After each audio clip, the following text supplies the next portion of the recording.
Good morning, brethren, and welcome to our bi-weekly program entitled A Glance at the Word, which is broadcast live on Facebook every Monday and every Wednesday at 8 a.m. West Africa time, which is 7 a.m. GMT. Today is Wednesday, the 3rd of August, 2022, and our topic is the continuation of the topic that we started on Monday, the 1st of August, and which is entitled War of Altars.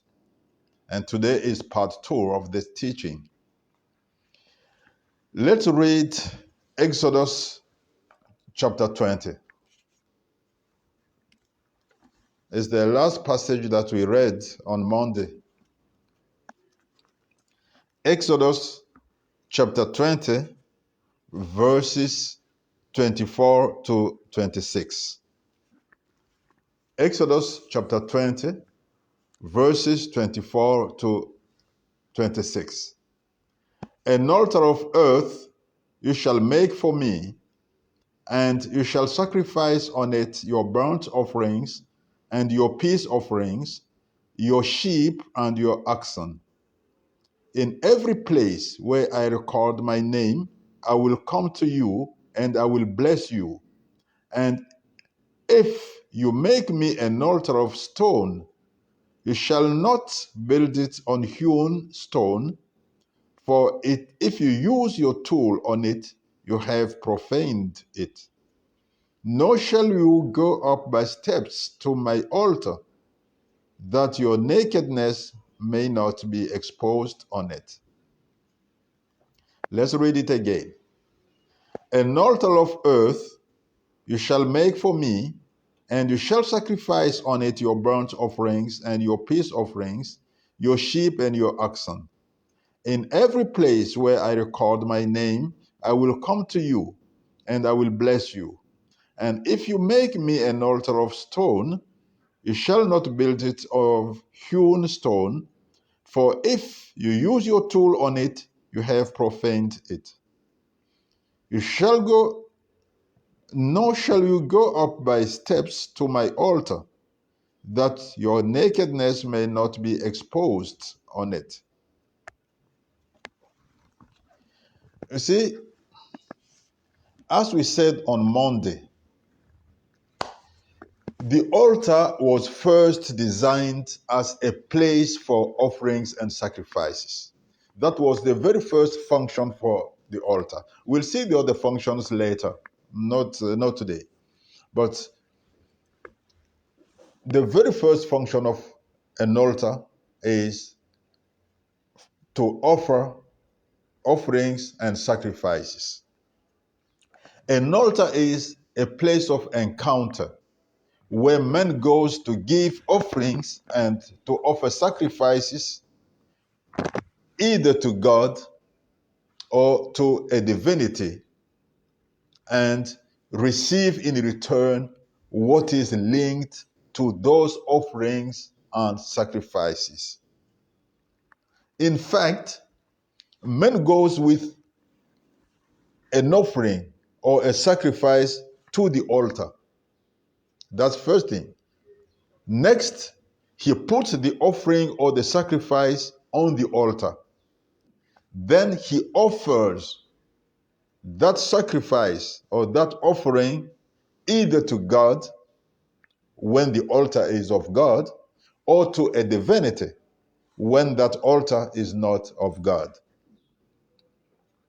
And then God or Satan or a demon, depending on the altar that you have used, comes to the altar to accept that offering and give man what is somehow related to that offering or sacrifice. This is what happens at the altar. And we also have to know that an altar is a sacred place. It is sacred. And God gives us a number of instructions and some information pertaining to the altar, pertaining to his altar. God first makes us understand that anything that we give him, we offer it on an altar. So anything that we give God, we offer it on an altar, on the altar of God. This makes us understand that every time that we are giving anything to God, we are standing by his altars. So this we have to know very clearly. And in the Old Testament time, altars were always physical. Yet, we are no more in the Old Testament time. We are now living in the New Testament era. And in the New Testament era, altars are spiritual. Even though physical places or physical furnitures may also be used as altars, but altars are mainly spiritual. And even if a furniture is used as an altar, it is only a physical representation of the true altar, which is spiritual. The second thing that God makes us understand concerning altars is that he always records his name on every altar that we build to him. This means that every place where we find ourselves and we decide to give something to God in that place, then that place is an altar because God will record his name in that place. And this leads us to the third thing that God tells us concerning altars. God makes us understand that in every place that bears his name, he always is actively present. This means that God is always actively present in his altar. Thus, whenever we offer something to God on God's altar, we are giving it directly to God because God himself is actively present there. So we are giving that offering or that sacrifice directly to God, not to a man, not to anybody else, but directly to God himself. And since God is present there, when we go there, we must be aware that we are entering into God's divine presence. And God comes to us with whatever blessing he has prepared for us. The fourth very important thing that God tells us concerning altars is that an altar is a highly sacred place which we must respect and fear with great awe because the presence of God is there. We must avoid anything that is likely to profane God's altar. We must avoid something or anything that is likely to revile the altar of God or to defile it.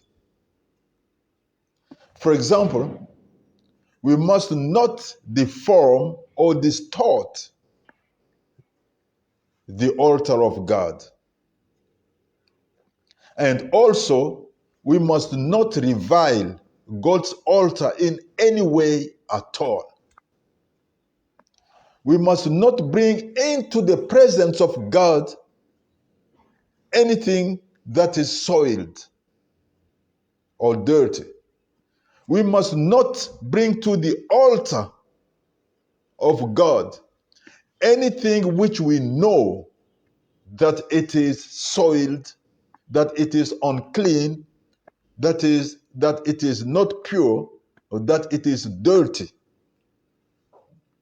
Anything that is not in conformity with the word of God, or anything that is not in conformity with the will of God, must be considered as unclean, or as soiled, or as a defiled, which is profanation, of course. Do remember when Aaron's sons Nadab and Abihu offered profane fire on God's altar? Do you remember what happened to them? Well, when Aaron's sons Nadab and Abihu offered profane fire on God's altar, God killed them.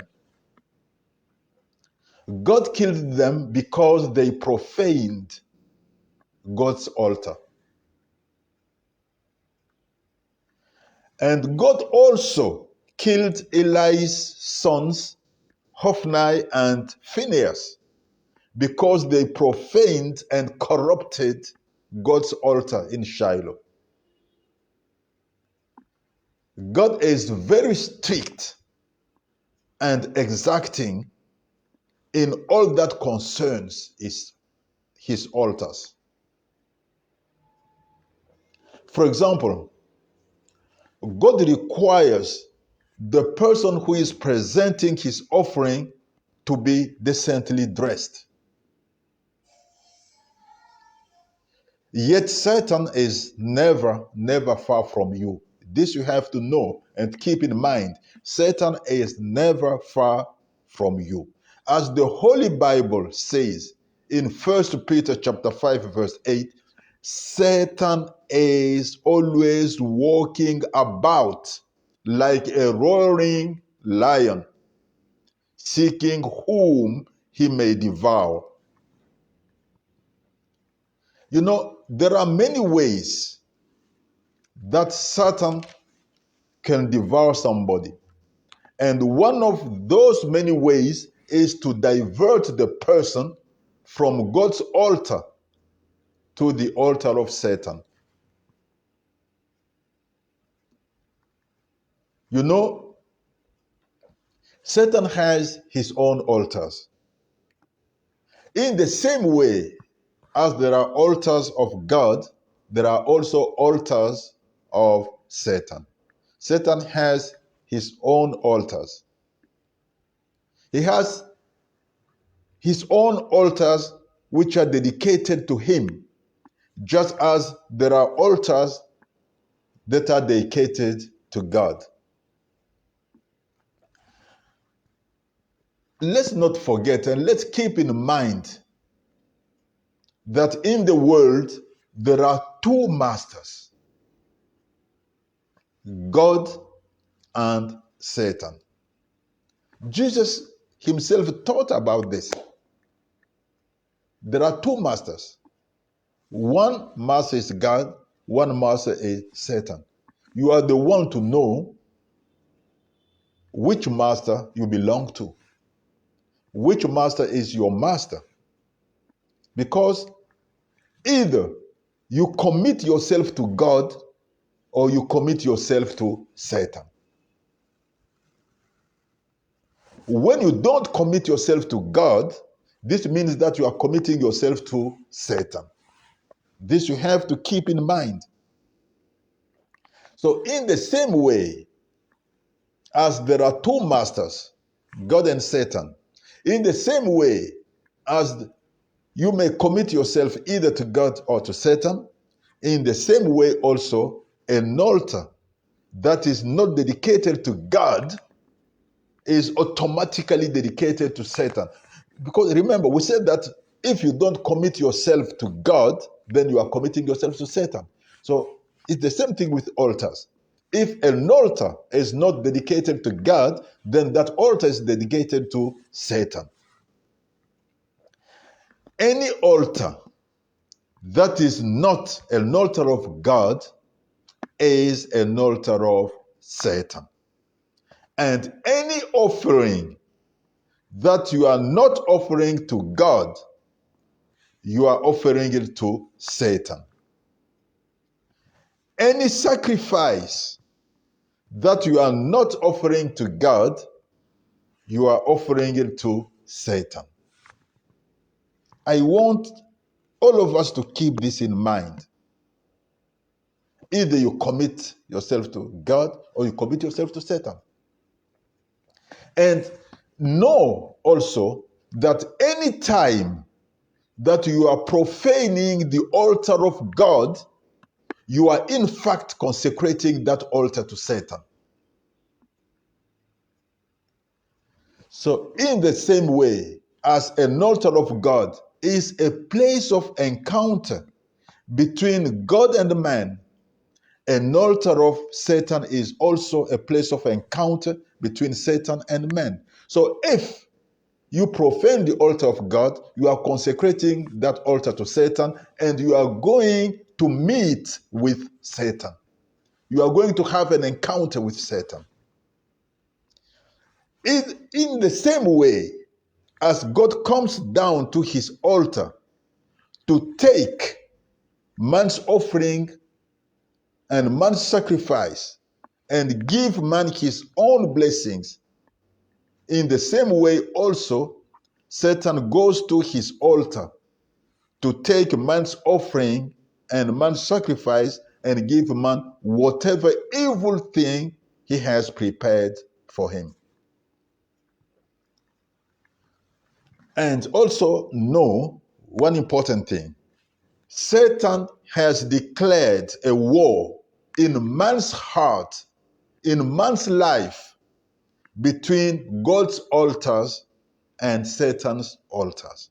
So there is always a war going on in your life, in your heart, in your mind, between God's altars and Satan's altars. And Satan spends his time distorting and twisting God's word. He spends his time distorting and twisting God's will. And of course, he spends his time distorting and twisting God's altars because he wants to transform God's altars into his own altars. So there is always that war going on in your mind, in your heart, in your life. You are the one to decide what side you want to belong to in that war. You want to belong to the side of God, or you want to belong to the side of Satan. You are the one to decide, because the war will not cease. The war is there. If you want that war to cease, you have to choose your side, because you are the one who will bring a plus for the victory. When you choose your camp, when you choose your side, then you give the victory to the side that you have chosen. So what altars you want to have in your life? What altars you want to stay in your life after they would have defeated the other altars? What altars do you choose to keep in your life? The altars of God or the altars of Satan? Dear brethren, choose the side of God. Choose the altars of God.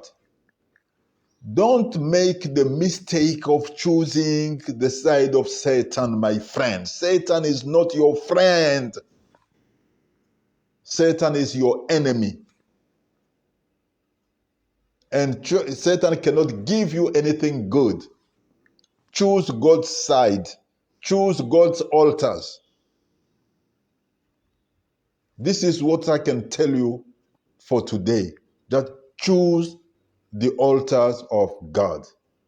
Dear brethren, God bless you abundantly beyond all your expectations, and have a very good continuation of the week.